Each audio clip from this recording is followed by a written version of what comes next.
Bonjour à tous et bienvenue sur ma chaîne, je suis ravie de vous retrouver aujourd'hui et dans cette vidéo j'avais envie de vous parler un petit peu plus pourquoi cette chaîne, quelles ont été mes motivations, je vous dévoile un petit peu tout, mon but, mes motivations, de quoi je parle et de quoi j'ai envie de parler dans le futur. Un petit peu qui je suis et voilà, toutes ces choses là. Alors c'est une vidéo un petit peu plus cool, tranquille, et j'ai pris des notes sur mon petit cahier pour pas oublier de vous parler de quelque chose. Donc si je regarde vers le bas, je suis désolée, c'est pour relire un petit peu ce que j'ai écrit. Et voilà, donc je vais vous expliquer un petit peu tout ça. Je vais aussi vous présenter les différents thèmes abordés sur ma chaîne, les éventuels changements et mes projets pour le futur. Et je vais peut-être vous glisser par-ci par-là des petites photos inédites pour illustrer un petit peu ce que je vous dis. Et du coup cette vidéo va être un petit peu chronologique, je trouvais ça plus logique, et elle va se regrouper ou se couper en 3 parties. Ce sera le passé, présent et futur. Et voilà, pour s'y retrouver un petit peu plus, parce que pour vous parler de ma chaîne actuelle, il me semblait un petit peu évident de vous parler par le passé, qu'est-ce que j'ai fait, comment j'en suis arrivée là, comment je suis arrivée sur YouTube, qu'est-ce qui m'a poussée à partager et à présenter les différents thèmes que j'aborde dans cette chaîne. Et on finira par bien sûr les différents projets, ma vision pour la suite. Donc voilà, j'espère que ça va vous plaire. Je vous propose d'aller vous chercher un petit café, un petit thé ou autre, vous installer bien confortablement et c'est parti.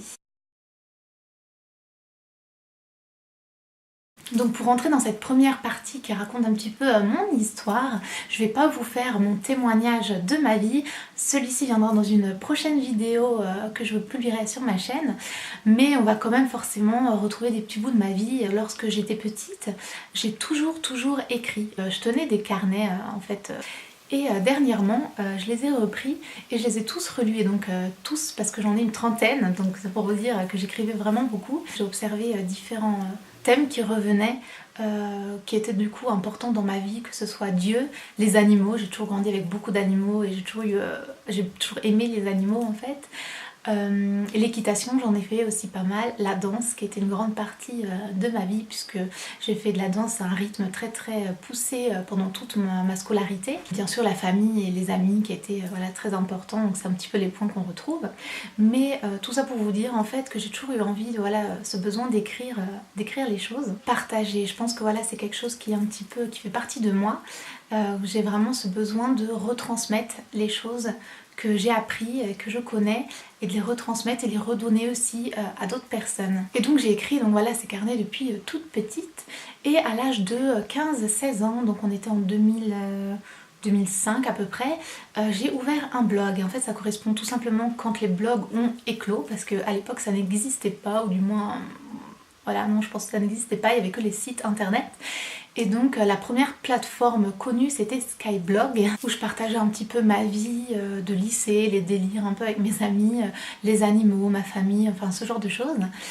Et à l'âge de 18 ans, donc je suis partie de chez moi, je suis retournée vivre à Paris. Et là j'ai fait un blog un petit peu plus professionnel, j'allais dire, mais bon c'est pas le mot, mais un peu plus sérieux. Et c'est un blog mode. J'ai toujours beaucoup aimé m'exprimer au travers des vêtements, et j'aimais beaucoup le côté créatif en fait des blogs, ce côté de mise en scène où il faut réfléchir à... Parce que moi j'aimais beaucoup mettre voilà, les tenues par rapport à un décor, donc chercher dans Paris des lieux pour pouvoir shooter des photos, etc. Et j'aimais voilà, beaucoup ce côté partage et ce côté créatif. Ensuite, il faut savoir que chez moi, depuis petite, on a toujours fait beaucoup de DIY. On est beaucoup dans le homemade, donc les choses faites main, les récupérations de produits, de vêtements, etc. Et ma maman est créatrice, donc pour celles qui connaissent peut-être le monde du patchwork un petit peu, vous connaissez peut-être sa boutique s'appelait Le Monde de Baïka, et donc elle avait une boutique dans le sud de la France. Et donc voilà, maman est créatrice, elle aime beaucoup créer, elle crée plein de choses et elle est très douée de ses mains. Et donc elle nous a aussi appris, à moi et mes frères et sœurs, à la couture, le patchwork, le tricot, tous ces genres de choses. Et on a toujours aussi été très manuel. Et, et donc voilà, c'est des choses que je partageais aussi dans mon blog, donc que ce soit la couture et voilà, tout simplement des petites créations, des petites choses comme ça. Et je partageais aussi mes bonnes adresses sur Paris puisque j'habitais là-bas et que j'aimais beaucoup découvrir à nouveau la capitale et donner un petit peu mes bons plans, mes bonnes adresses, etc. Donc mon blog s'appelait Ma boîte aux merveilles. C'était un petit peu l'idée voilà, d'ouvrir une petite boîte au trésor et de trouver plein de petites choses merveilleuses, nos petits trésors, nos petites choses dans cette petite boîte aux merveilles. Donc voilà, c'est un petit peu l'idée derrière ce nom. Et j'ai toujours tout fait moi-même, je suis toujours formée sur le tas, pas vraiment même formée, j'ai juste essayé d'utiliser les plateformes, etc.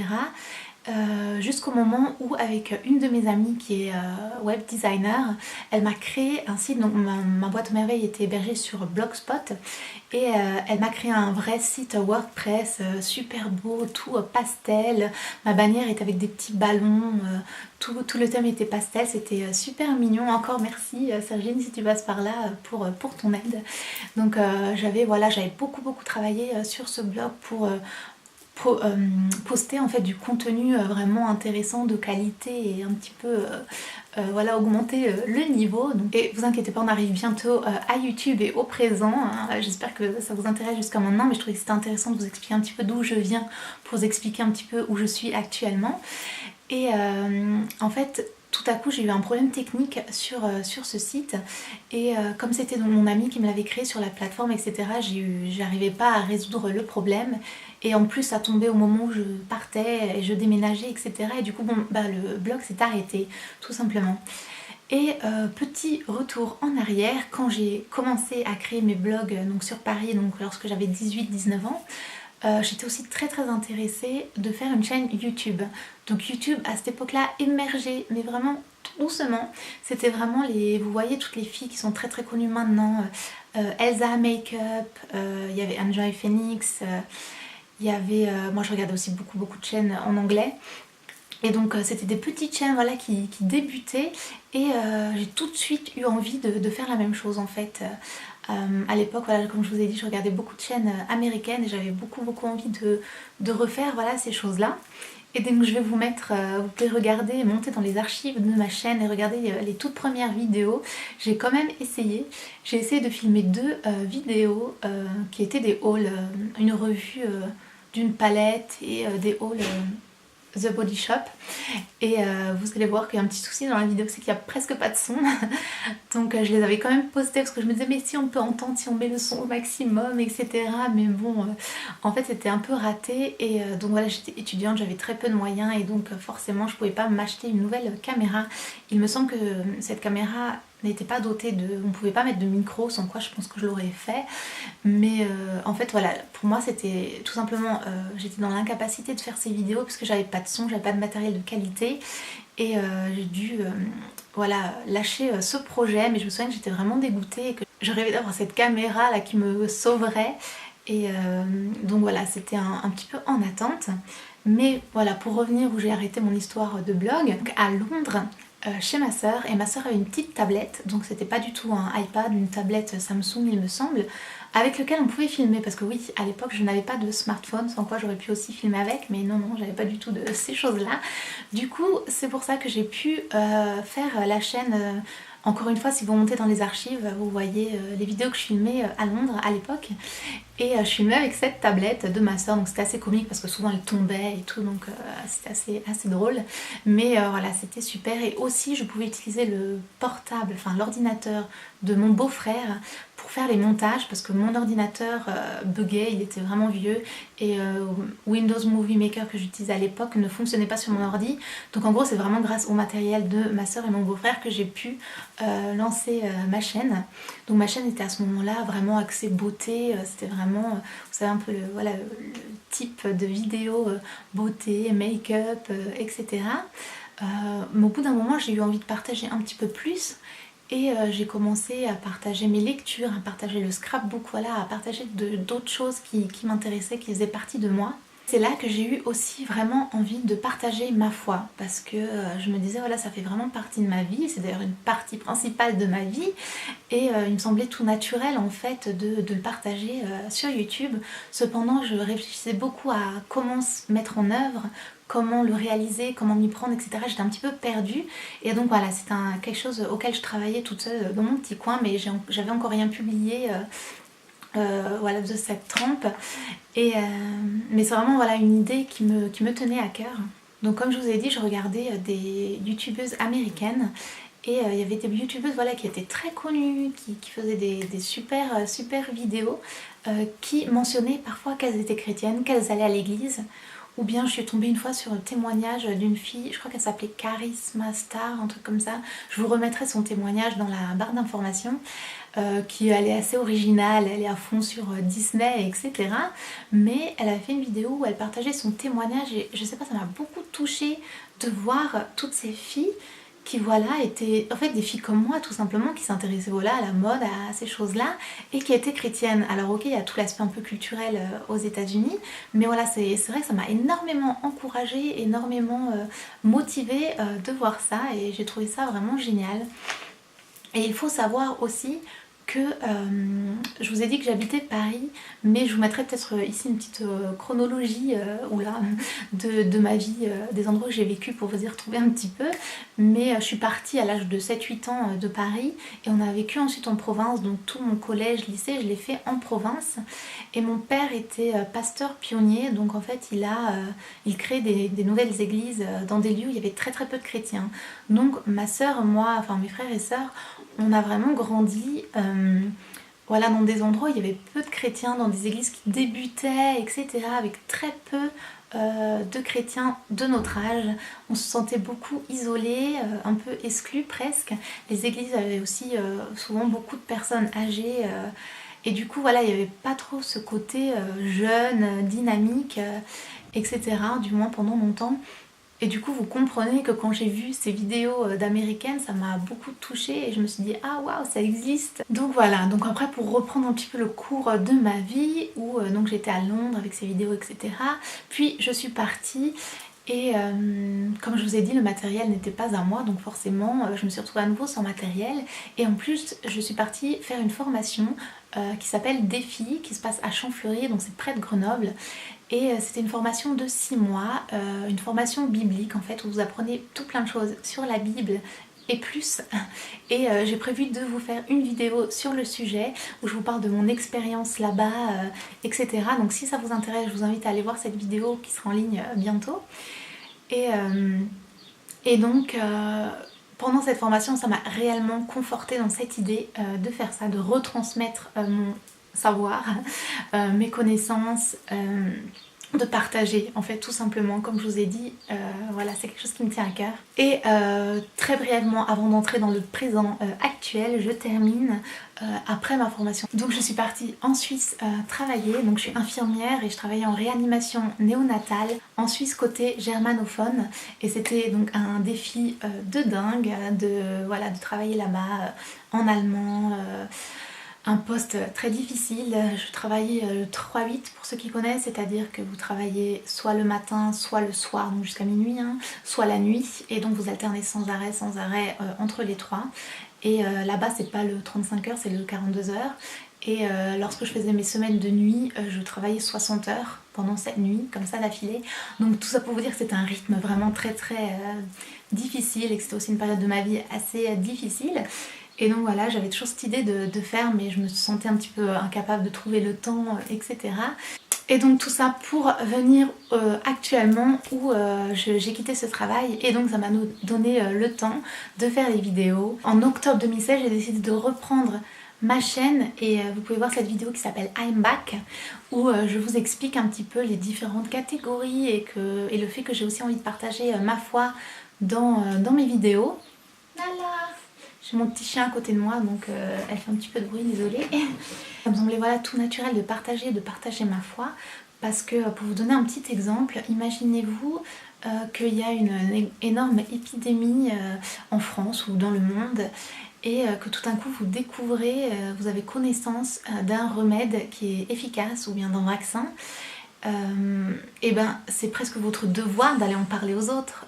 Si ce médicament guérit réellement les gens et qu'il y a un fléau comme ça qui se propage, vous avez naturellement envie d'aller en parler aux gens autour de vous. Après, libre à eux de vous croire ou pas, libre à eux de faire leur choix tout simplement. Cependant, il faut en avoir conscience, il faut savoir qu'il y a un choix possible afin d'effectuer un choix. Donc pour moi, c'est vraiment comme ça que je vois les choses. En tant que chrétien, on a envie de témoigner de sa foi, on a envie de partager. Après, on n'oblige personne, on est tous libres, on a tous l'opportunité dans notre vie de faire les choix.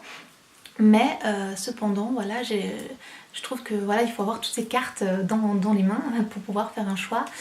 Avoir vraiment voilà, toutes les cartes entre ses mains afin de pouvoir faire le choix en toute conscience, en toute bonne conscience. Voilà. Si vous me suivez un petit peu sur ma chaîne, vous savez que moi je suis quelqu'un d'assez timide, assez introverti et je souffre même parfois d'anxiété sociale en fait.